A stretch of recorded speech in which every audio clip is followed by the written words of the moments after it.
दोस्तों, स्वागत है आपका आपके यूट्यूब चैनल एक स्टडी क्लास में। दोस्तों, आज की वीडियो में हम क्लास 12 की जो फिजिक्स करा रहे हैं, विद्युत आवेश तथा क्षेत्र, उसका पहला चैप्टर हम करा रहे हैं। उसका ये लास्ट पार्ट है जो कि पार्ट 3 होगा।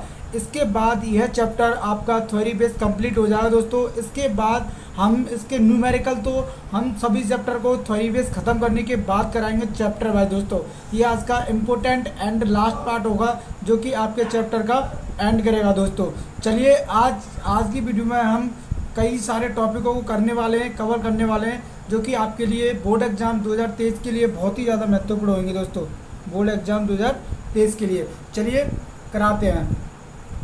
दोस्तों, आपका पहला टॉपिक है, आज हम करेंगे एक समान विद्युत क्षेत्र में विद्युत द्विध्रुव पर लगने वाला बल युग्म आघूर्ण। बल युग्म आघूर्ण को हम टॉ बोलते हैं। दोस्तों, टॉ, इसका सूत्र हम स्थापित करेंगे और ये होता क्या है इसको बताएंगे। ठीक है दोस्तों, चलिए करते हैं, डिफाइन करते हैं।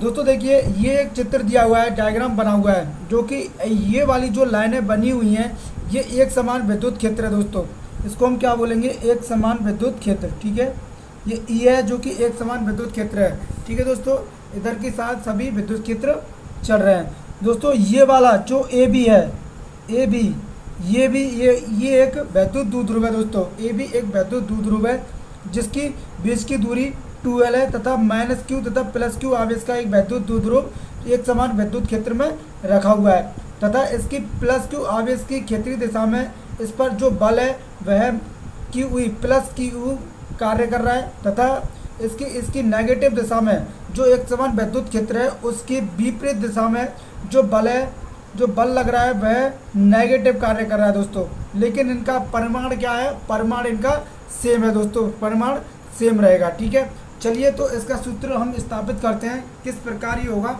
इसको हम बता दें। दोस्तों, चलिए देखिए, सबसे पहले इसकी थ्योरी लिखेंगे।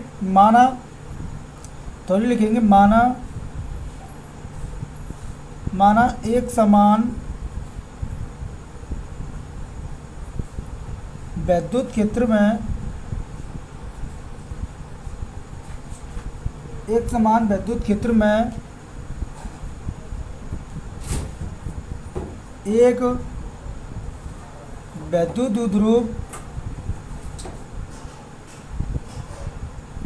द्विध्रुव ए बी रखा है। ठीक है, ए बी रखा है जिस पर -q आवेश के कारण ठीक है दोस्तों, जो -q आवेश है, इस -q आवेश के कारण लगने वाला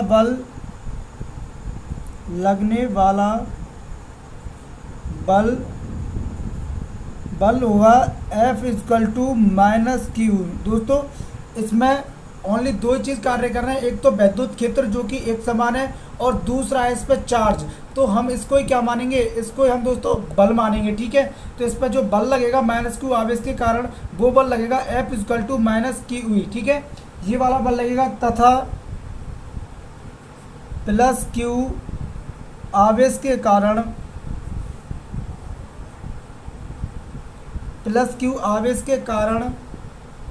ठीक है, +q आवेश के कारण लगने वाला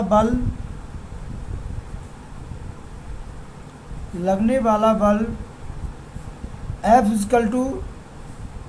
+QE होगा। ठीक है दोस्तों, परिमाण सेम होगा लेकिन उनकी जो बल की दिशाएं वो विपरीत है। दोस्तों, ठीक है, +q आवेश है,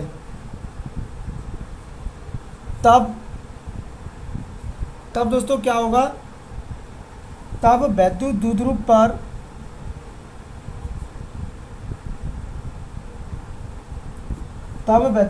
पर लगने वाला बल युग्म आघूर्ण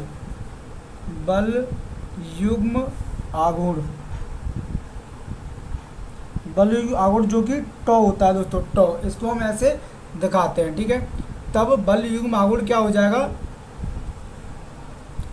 टॉ इक्वल टू होता है दोस्तों, टॉ इक्वल टू होता है बल इंटू बलों के बीच की दूरी।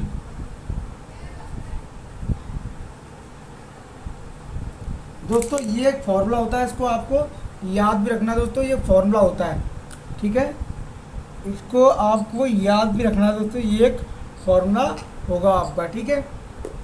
चलिए आगे डेरिवेशन को कंटिन्यू करते हैं।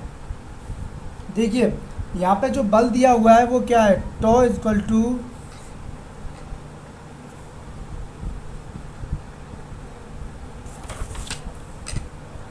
देखो दोस्तों, जो बल दिया है यहाँ पे क्यू ई दिया है, ठीक है, एक परमाणु को ही ले लेंगे इनटू बलों के बीच की दूरी। देखो दोस्तों, एक तो ये बल लग रहा है, एक ये बल लग रहा है, यदि हम यहाँ से एक डॉट डॉट डॉट करके लाइन खींचते हैं और ऊपर से भी एक डॉट डॉट करके लाइन खींचते हैं तो ये ए बी सी बिंदु बन जाता है, जो कि देखिए दोस्तों ये ट्राइंगल में देखिए ये ए और ये बी, यदि हम यहाँ से एक लाइन खींचते हैं और एक डट डट करके यहाँ पे एक लाइन खींच लें तो ये क्या बन जाता है, ए बी सी, ये 3 पॉइंट बन जाते हैं और एक ट्राइंगल बन जाता है तथा इनके बीच एक थीटा बन जाता है, ठीक है, थीटा बन जाता है। तब हमें किसके बीच की दूरी लिखनी है, हमें बी सी लिखनी है दोस्तों, बी सी, देखो बी सी इस बीच की दूरी को हमें करना है, ठीक है, बी सी को हमें लिखना है दोस्तों, बी सी इसके बीच की दूरी है, तो यहाँ पे हम लिख देंगे Q E into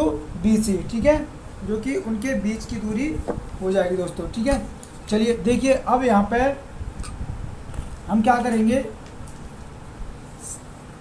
sine theta बराबर क्या होता है दोस्तों, साइन थीटा बराबर होता है, देखिए साइन थीटा बराबर क्या होता है, यहाँ पे ये थीटा दिया है, इस थीटा को करेंगे दोस्तों, देखिए थीटा दिया है तो इसको क्या है साइन थीटा बराबर निकालेंगे, तो साइन थीटा बराबर क्या होता है, लंब बट्टे कर्ण, तो लंब क्या है हमारा, लंब ये वाला है, यानी कि बी सी लंब है और कर्ण हमारा ए बी कर्ण है, ठीक है, ए बी हमारा कर्ण है और बी सी लंब है, तो इसको लिख देंगे sine theta equal to B C upon A B, ठीक है, ये आ जाएगा। अब देखिए हमें ए बी का बी सी का मान निकालना है, तो क्या हो जाएगा, B C equal to sine theta A B, ठीक है, ए बी को आगे भी लिख सकते हैं हम, B C equal to A B sine theta, ठीक है, ये हो जाएगा, इतना आ जाएगा, ठीक है दोस्तों, B C equal to A B sine theta. अब इसको बी सी की जगह पे हम धर देंगे इसके मान को, ठीक है, तो टॉ इक्वल टू क्या हो जाएगा, Q E into A B sign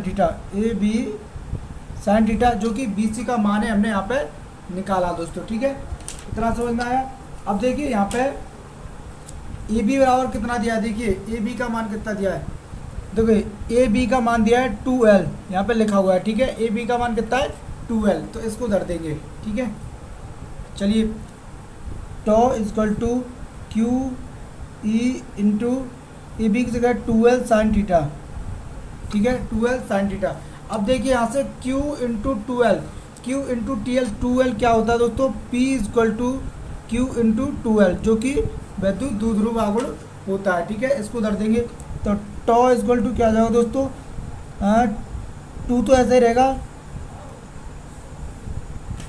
2L हो जाएगा, Q इंटू 2L में हो जाएगा, इसकी जगह पर हो जाएगा P और E बचेगा, PE साइन थीटा, ठीक है, PE साइन थीटा, ये एक आपका फॉर्मूला निकल के आ जाएगा, जो कि विद्युत द्विध्रुव आघूर्ण का होगा, विद्युत बलयुक्त आघूर्ण का होगा, ठीक है दोस्तों, ये आपका फॉर्मूला डिफाइन होके आ जाएगा, ठीक है दोस्तों, ये आपका आंसर हो जाएगा।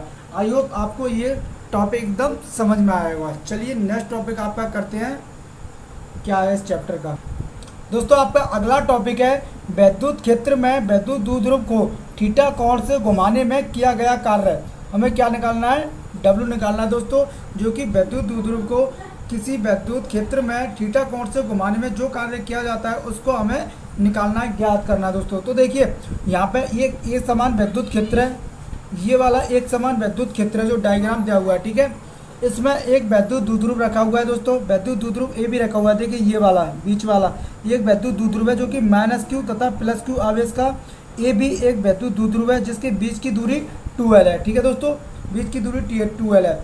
यदि इस वैद्युत द्विध्रुव को हम θ1 इस θ1 से, ठीक है, θ1 से θ2 कोण घुमा दें, यानी कि ये ऐसे था, इसको हम ऐसे कर दें, ऐसे कर दें, ठीक है, ऐसे को ऐसे कर दें, तो इस थीटा कोण, इस वैद्युत द्विध्रुव को θ1 कोण से θ2 घूमने में जो कार्य लगता है उसको ही हमें दोस्तों क्या करना है, निकालना है। जो कार्य लग रहा है उस कार्य को हमें क्या करना है दोस्तों, निकालना है, उसी का हमें सूत्र स्थापित करना है। तो चलिए दोस्तों कराते हैं इसको भी बहुत ही आसानी से। आई होप आपको डायग्राम समझ में आया होगा कि डायग्राम कैसे बना हुआ है। तो देखिए दोस्तों, सबसे पहले हम क्या करेंगे, माना, वो लिखेंगे माना एक समान वैद्युत क्षेत्र में, देखिए ये वाले एक समान वैद्युत क्षेत्र है जो कि डायग्राम सीधी सीधी रेखाएं बनी हुई है, ये क्या है, एक समान वैद्युत क्षेत्र ई है। ठीक है दोस्तों, क्षेत्र में स्थित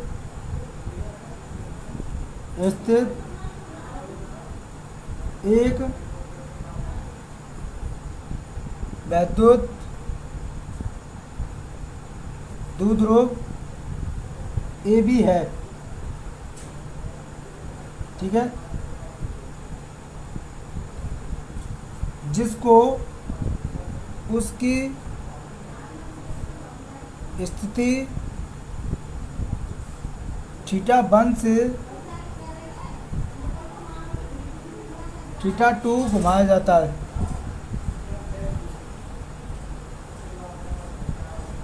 घुमाया जाता है, ठीक है दोस्तों, घुमाया जाता है। ठीक है दोस्तों, जिस पर एक बल युग्म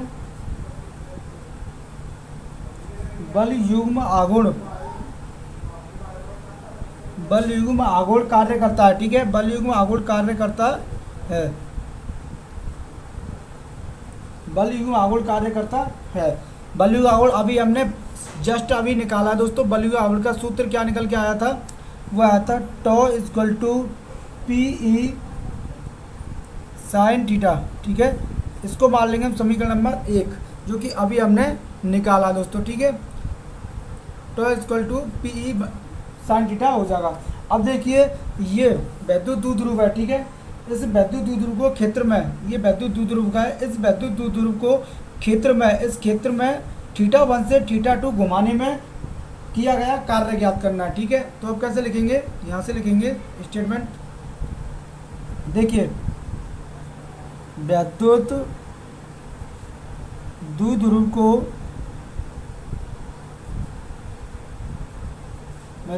को क्षेत्र में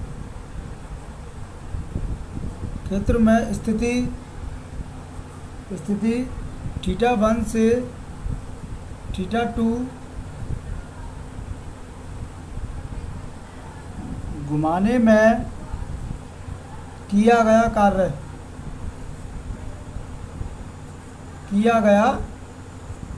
ठीक है, इस कार्य को हमें निकालना है दोस्तों। तो देखिए समाकलन आपने नहीं किए होंगे तो मैं बता रहा हूँ कैसे करना है। तो देखिए कार्य क्या हो जाएगा दोस्तों, कार्य हो जाएगा समाकलन W = θ1 स्थिति से घुमाना, θ1 से θ2 τ dθ, तो ही तो निकालना है, τ dθ हो जाएगा दोस्तों। ठीक है, अब देखिए इसका हम समाकलन करेंगे तो क्या हो जाएगा, देखिए W का समाकलन करेंगे तो W आ जाएगा, और इसका समाकलन करेंगे तो क्या आ जाएगा, θ1 से θ2, अभी समाकलन नहीं कर रहे हैं, अभी मान धर रहे हैं। थीटा का मान धरेंगे PE sin थीटा।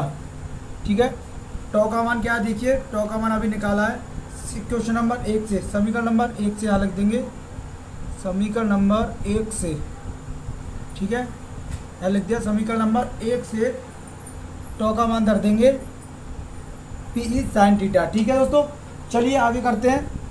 अब यहाँ से देखिए ये PE क्या है, एक PE इसमें कांस्टेंट आ रहा है तो इसको बाहर ले लेंगे, θ1 से θ2 sin थीटा। ठीक है, dθ sin थीटा आ जाएगा, उसको बाहर ले लेंगे, dθ हो जाएगा। ठीक है, चलिए W is equal to P E. अब इस साइन थीटा का समाकलन क्या होता है दोस्तों? साइन थीटा का समाकलन होता है माइनस कॉस थीटा। ठीक है, ये आपको पढ़ना पड़ेगा, मैथ ले रखी होगी, नहीं तो आप समझ लीजिएगा। ठीक है, और यहाँ पे लिमिट यहाँ पे आ जाती है थीटा 1 से थीटा 2। इसको बोलते हैं हम लोअर लिमिट और इसको बोलते हैं अपर लिमिट। ठीक है दोस्तों, सबसे पहले इसमें अपर लिमिट रखी जाती है, उसके बाद लोअर लिमिट को रखते हैं। चलिए पहले अपर लिमिट को रखेंगे पी ई कॉस थीटा की जगह। ठीक है, तो क्या हो जाएगा? अगर अपर लिमिट को रखेंगे तो माइनस कॉस थीटा 2, और यहाँ पे माइनस आता है, यहाँ पे भी माइनस कॉस थीटा 1। ठीक है, ऐसे कर देंगे लिमिट को। अब देखिए इसमें गुणा करेंगे पी ई, ये माइनस कॉस थीटा 2 है तो माइनस कॉस थीटा 2, माइनस को गुणा माइनस में करेंगे तो प्लस हो जाएगा, प्लस कॉस थीटा 1। ठीक है दोस्तों, तो प्लस कॉस थीटा 1 हो जाएगा। अब देखिए इसको सही से ले लेंगे तो यहाँ पे आ जाएगा W is equal to P E cos theta 1 minus cos theta 2। ठीक है दोस्तों, इतना आ जाएगा। ठीक है, मान लीजिए अगर हम यदि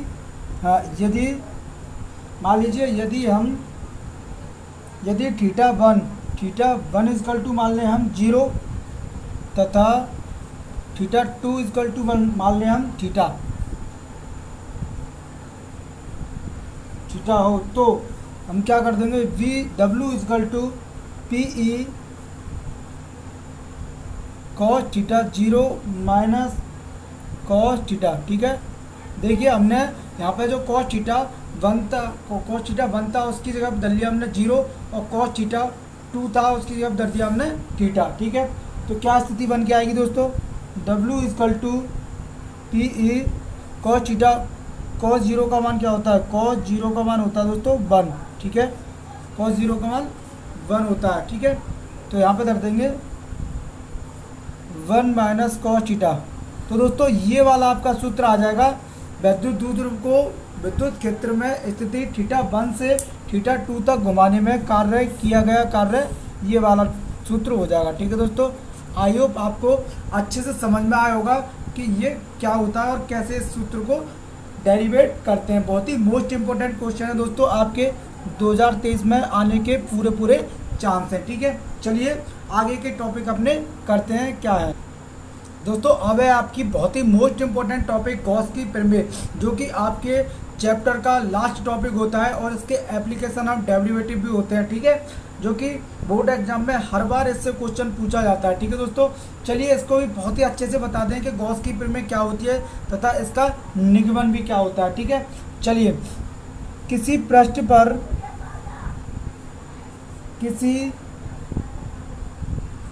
से बद्ध, ठीक है, किसी पृष्ठ से बद्ध गुजरने वाला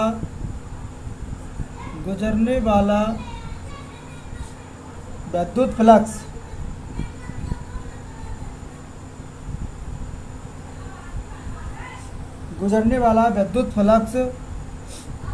उस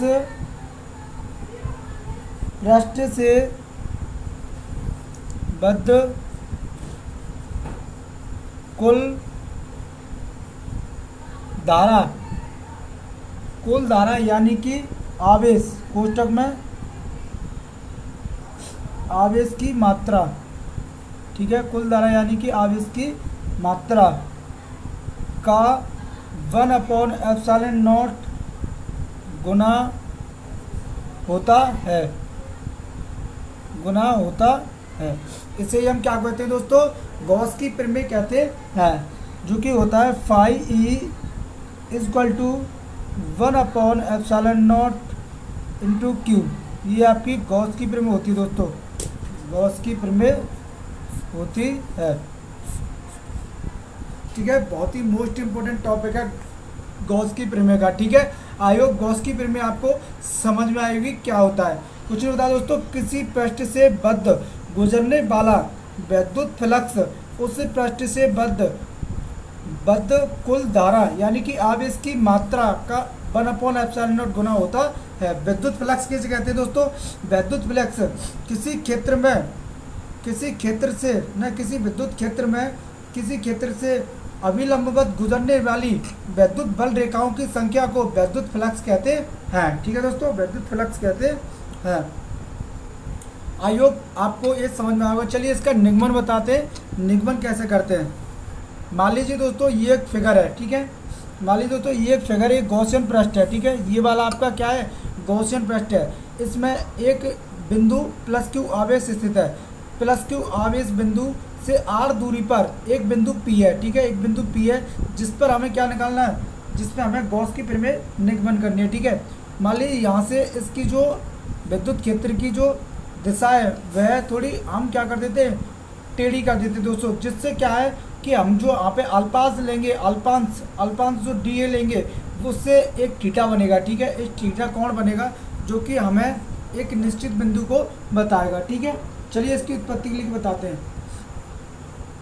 माना, क्या लिखेंगे? माना कोई बिंदु आवेश Q है, ठीक है। माना कोई बिंदु आवेश Q है जिससे r दूरी पर एक सूक्ष्म अल्पांश dA है, ठीक है। जो कि मैंने अभी बताया था फिगर में आपको, dA है, सूक्ष्म अल्पांश dA है। इस अल्पांश dA से गुजरने वाला विद्युत फ्लक्स, दोस्तों विद्युत फ्लक्स मैंने अभी आपको बताया विद्युत फ्लक्स क्या होता है। विद्युत फ्लक्स होता है d phi = E dA cos theta, ठीक है। E dA cos थीटा ये क्या होता है? विद्युत फ्लक्स होता है। d phi = E dA cos theta, जो कि वेक्टर क्वांटिटी में नहीं है, ये वैसा ही है, सिंपल। इसको समीकरण नंबर 1 मान लेंगे। अब दोस्तों आगे करेंगे बिंदु आवेश के कारण,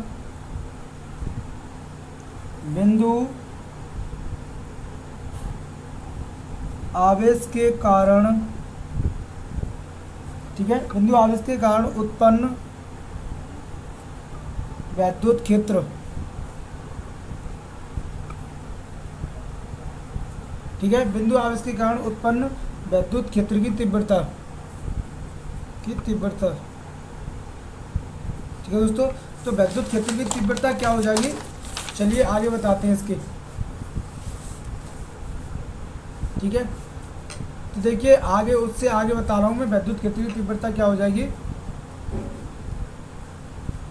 यहाँ पर देखिए विद्युत क्षेत्र की तीव्रता हो जाएगी E = 1/4 pi ε0 Q/r², ठीक है दोस्तों।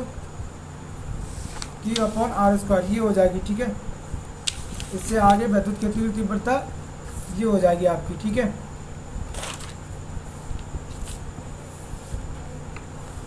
ठीक है दोस्तों, ये हो जाएगी इससे आगे विद्युत क्षेत्र की तीव्रता। ओके, चलिए अब यहाँ से मान लीजिए d phi, ठीक है। d phi दिया हुआ है। d phi = क्या हो जाएगा? 1/4 pi ε0 Q/r²। देखिए दोस्तों यहाँ पे जो dA cos थीटा दे रखा है, E की जगह पे हमने धर लिया, उसके बाद dA cos थीटा, ठीक है। यहाँ पर देखिए समीकरण नंबर 1 में, देखिए दोस्तों यहाँ पे जो समीकरण नंबर 1 दे रखा है d phi = E dA cos theta, तो E की जगह पे हमने क्या कर दिया? E की जगह पे उसका मान धर दिया। देखिए दोस्तों यहाँ पे E की जगह पे हमने उसका मान धर दिया, ये वाला, ठीक है। उसके बाद ऐसे के ऐसे ही वो चीज़ें सारी हमने लिख दी, ठीक है। उसके बाद हम क्या करेंगे? यहाँ पे एक एंगल मानेंगे dA cos theta upon R square, ठीक है, से अल्पांश डी ए से कोण के लिए डी ओमेगा के बराबर होगा,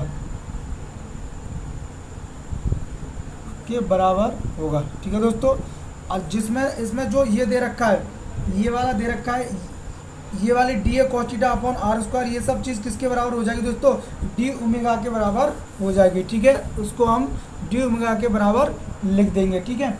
चलिए यहाँ पे हो जाएगा D phi equal to 1/4 pi epsilon naught Q into D omega, ठीक है, क्यू इंटू डी ओमेगा हो जाएगा दोस्तों, ठीक है। चलिए अब देखिए, जो हमारा गॉसियन पृष्ठ है उसके संपूर्ण क्षेत्र में, गॉसियन पृष्ठ के, ये जो गॉसियन पृष्ठ है उसके संपूर्ण पृष्ठ से गुजरने वाला विद्युत फ्लक्स, ठीक है, गुजरने वाला विद्युत फ्लक्स क्या होगा उसको बताते हैं दोस्तों। देखिए अब इससे आगे लिखेंगे हम संपूर्ण पृष्ठ से गुजरने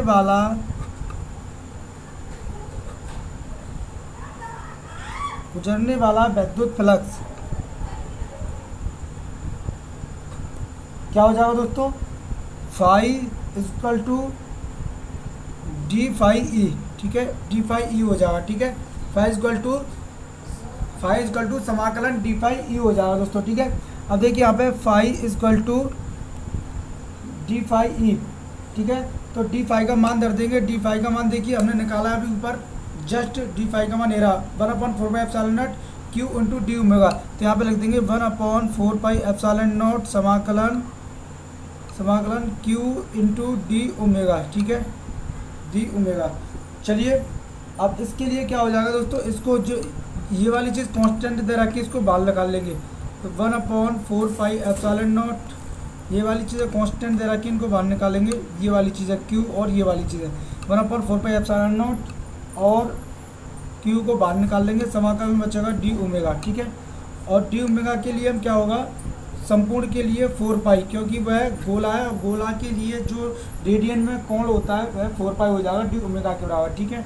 तो डी ओमेगा की जगह पे हम क्या कर देंगे 4 पाई, तो 1/4 pi epsilon naught Q into 4 पाई, डी ओमेगा की जगह पे हमने क्या धर दिया 4 पाई, ठीक है।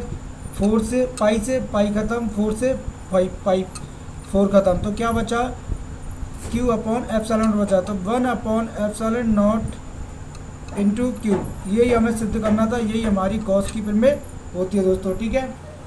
दोस्तों आई होप आपको ये सूत्र समझ में आया होगा, ठीक है दोस्तों, ये आपका गॉस की पिरमिड का निगमन हो जाएगा। चलिए आपका नेक्स्ट टॉपिक करते हैं दोस्तों। आपका अगला टॉपिक है अनंत लंबाई के आवेशित तार के कारण विद्युत क्षेत्र की तीव्रता, ठीक है। एक अनंत लंबाई का तार दिया हुआ है जो कि ये वाला तार है, इस पर प्लस क्यू आवेश चार्ज लगे हुए हैं दोस्तों, प्लस क्यू आवेश चार्ज लगे हुए हैं। तो इसके चारों ओर हमने एक गॉसियन पृष्ठ, बेलनाकार गॉसियन पृष्ठ खींच लिया है दोस्तों। उस गॉसियन पृष्ठ की दूरी यहाँ पे हमने आर दूरी मान ली, ठीक है, आर दूरी पर एक गॉसियन पृष्ठ खींच लिया दोस्तों, ठीक है। इस गॉसियन पृष्ठ के एक उत्तरी निचली भाग में एक अल्पांश डीए लिया है जो कि पी बिंदु है इस पर, और इससे अल्पांश डीए एक यहाँ से ले लिया है, ठीक है। और इसके नीचे इसकी क्षेत्र की दिशा ई नीचे की ओर होगी, जो कि थीटा कितना होगा हमारा 0 होगा। और एक हमने इसके ऊपर वाली दिशा में ले लिया है डीए अल्पांश, जो कि इसकी क्षेत्र की दिशा क्या होगी इधर की ओर ही होगी, लेकिन वो जो डीए लिया उसकी ओर से वो कोण बनाएगा 90 डिग्री। यहाँ पे थीटा हमारा 90 डिग्री होगा दोस्तों, और यहाँ पे थीटा हमारा 0 डिग्री होगा, ठीक है। इसी को हमें सिद्ध करना है, डिफाइन करना है कि कैसे ये होगा। चलिए इसको बताते हैं दोस्तों। सबसे पहले माना चालक तार एक रेखीय आवेश घनत्व माना चालक तार पर एक रेखीय आवेश घनत्व लैम्बडा है। ठीक है दोस्तों, आपको मैं बताऊंगा रेखीय आवेश घनत्व है और रेखीय आवेश घनत्व है और पृष्ठ आवेश घनत्व है और आयतन आवेश घनत्व है, ये सब क्या है। इसके लिए मैं एक सेपरेट वीडियो बनाऊंगा जो इसमें मोस्ट इंपॉर्टेंट टॉपिक है उनके ऊपर। ठीक है, अभी मैं डेरिवेशन करा रहा हूँ तो आपको इसी में समझ लेना है दोस्तों। ठीक है, तो रेखीय आवेश घनत्व क्या होता है, lambda equal to Q upon L. कहने का मतलब दोस्तों एकांक लंबाई पर उपस्थित आवेश की मात्रा को रेखीय आवेश घनत्व कहते हैं। ठीक है, इतना हो जाएगा, इसको मान लेंगे हम समीकरण नंबर 1। ठीक है दोस्तों, अब लिखेंगे गॉसियन पृष्ठ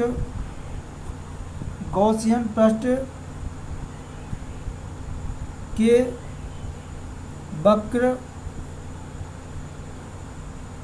पृष्ठ के सूक्ष्म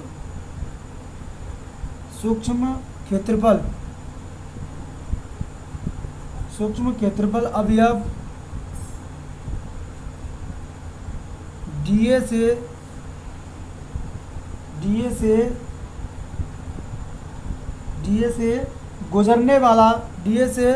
गुजरने वाला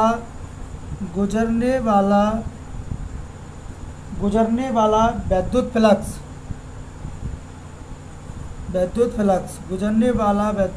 फ्लक्स तो विद्युत फ्लक्स क्या हो जाएगा दोस्तों, D phi E equal to E dot D ए।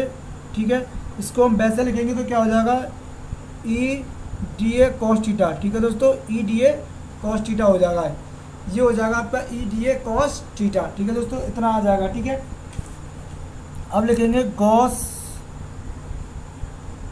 पृष्ठ के संपूर्ण वक्र पृष्ठ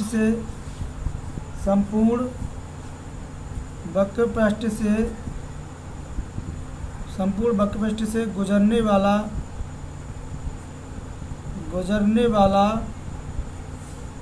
विद्युत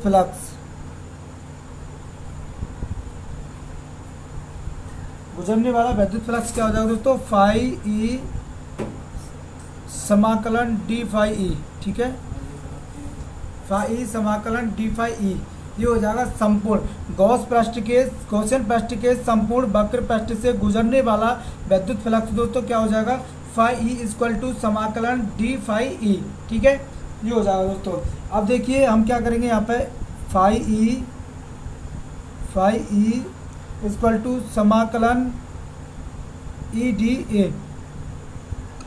देखिए दोस्तों, ई डी हमने कहाँ से लिया है, समीकरण 1 से लिया है। देखिए समीकरण 1 में हमने क्या बनाया है मान, समीकरण 1 से समीकरण 2 से लिया है, इसको समीकरण 2 बनाएंगे। तो देखिए यहाँ पे समीकरण 2 में दिया है डी फाई ई बराबर इक्वल टू दिया ई डी ए कॉस थीटा। ठीक है, यहाँ पे हमने ई डी ले लिया, ओनली कॉस थीटा नहीं लिया है। ठीक है, क्योंकि ये वक्र पृष्ठ में लिया है। ओके, चलो अब आगे करते हैं हम।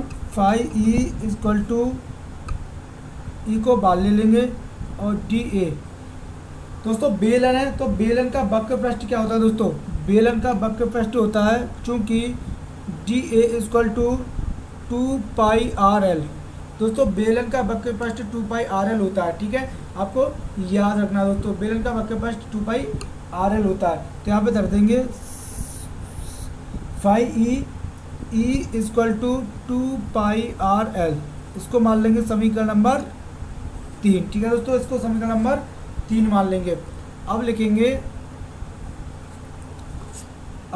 गॉसियन पृष्ठ के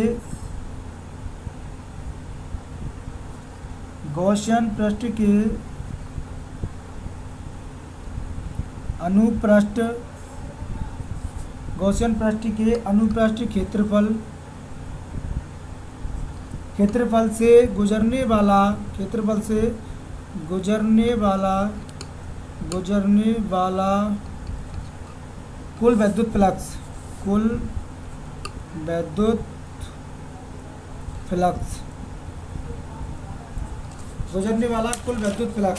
दोस्तों कुल विद्युत फ्लक्स क्या हो जाएगा, देखिए गॉसियन पृष्ठ से गुजरने वाला कुल विद्युत फ्लक्स हो जाएगा फाई ई अनुप्रस्थ अनुप्रस्थ पे ज्ञात करना दोस्तों, तो क्या हो जाएगा E D A cos theta, ठीक है।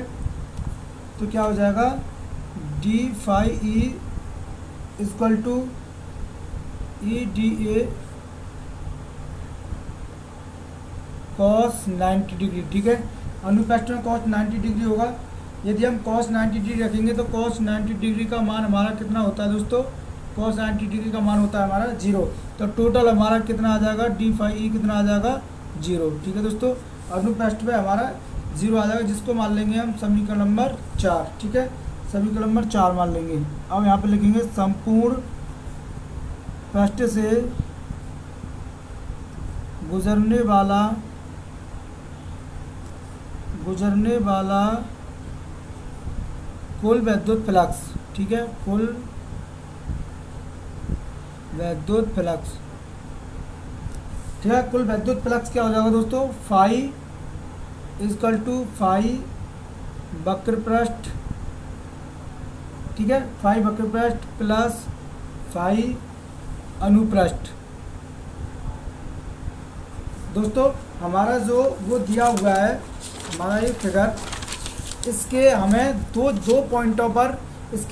पॉइंटों पर क्या निकालना है, विद्युत फ्लक्स निकालना है। एक तो हमें ये वक्र पृष्ठ, ये जो बीच वाला होता है वो होता है वक्र पृष्ठ, एक तो हमें इसके वक्र पृष्ठ पर निकालना है, और जो साइड वाले होते हैं वो अनुप्रस्थ होते हैं, एक अनुप्रस्थ पर निकालना है। तो दोस्तों अनुप्रस्थ पे यदि हम cos थीटा लेते हैं तो 90 डिग्री रखेंगे तो उसका मान 0 हो जाएगा दोस्तों।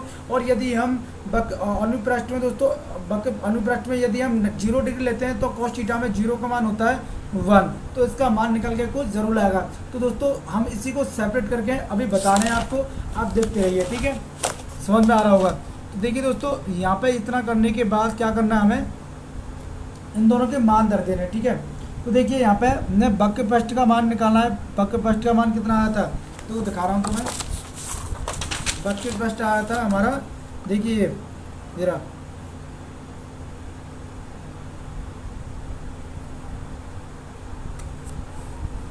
देखिए वक्र पृष्ठ रहा, देखिए गॉसियन पृष्ठ के संपूर्ण वक्र पृष्ठ से गुजरने वाला विद्युत फ्लक्स फाई इक्वल टू हमने डी फाई रखा था, और फाई का मान, फिर हमने फाई का मान ई डी ए जो कि समीकरण नंबर 1 से रखा था, और phi E equal to E D A का मान हमने कहाँ से रखा था, क्योंकि हमारा जो बेलन है और बेलन का वक्र पृष्ठ क्या होता है 2 पाई आर एल होता है, तो हमने इसकी जगह पे क्या कर दिया phi E equal to E 2 pi R L, तो हमारा तीसरा समीकरण निकल के आया था, ठीक है। उसका ही मान कर देना आप हमें।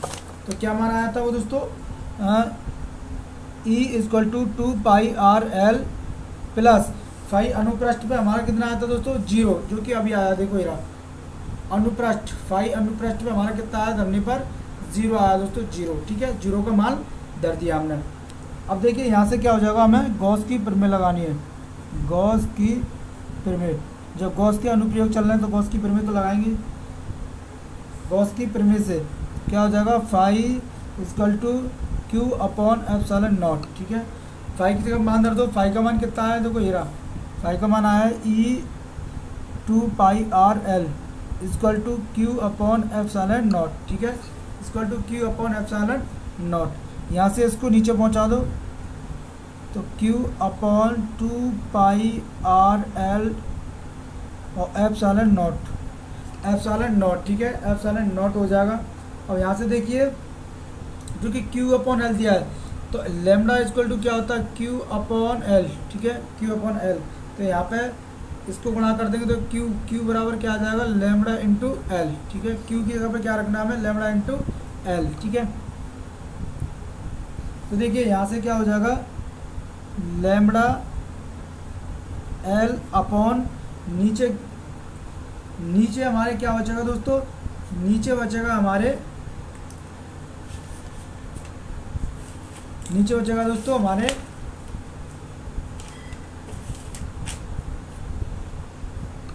लेमडा एल से एल काट देंगे हम दोस्तों, देखिए 2 pi R L epsilon, L से एल कट गया दोस्तों, ठीक है, एल से एल कट गया। और नीचे हम दोस्तों 2 और लगा लेंगे, ठीक है, नीचे 2 लगा लिया और नीचे भी 2 लगा लेंगे, ठीक है। Pi epsilon naught into R इतना बचा है, तो इसको हम कैसे लिख देंगे, 2 lambda upon 4 pi epsilon naught upon R, ये आपका सूत्र निकल के आ जाएगा। इसका मात्रक होता है न्यूटन, इसका मात्रक होता है दोस्तों न्यूटन अपॉन कूलम। ठीक है दोस्तों, आपका ये सूत्र निकल के आ जाए दोस्तों, आप देख लीजिएगा और स्क्रीनशॉट ले लो या नोट डाउन कर लो। ठीक है, देख लो, ये आपका निकल के आ जाएगा दोस्तों सूत्र आपका। ठीक है, पूरा प्रोसेस बहुत ही मोस्ट इंपॉर्टेंट क्वेश्चन है दोस्तों आपके लिए। आई होप आपको समझ में आया होगा दोस्तों। यदि कोई टॉपिक मुझसे रह गया है या आपको नहीं पता है तो आप मुझे कमेंट करके उसको लिख दीजिएगा, मैं उसके ऊपर एक अच्छी सी वीडियो बना दूंगा दोस्तों। इसके बाद हम नेक्स्ट चैप्टर लेके आएंगे जो कि आपका होगा वैद्युत विभव तथा धारिता का। आई होप आपको ये चैप्टर एकदम समझ में आया होगा। वीडियो अच्छी लगी हो तो वीडियो को लाइक शेयर एंड सब्सक्राइब जरूर करें। मिलते हैं आपसे नेक्स्ट वीडियो में जो कि नेक्स्ट पार्ट होगा। तब तक के लिए जय हिंद, जय Bharat. Thanks for watching this video.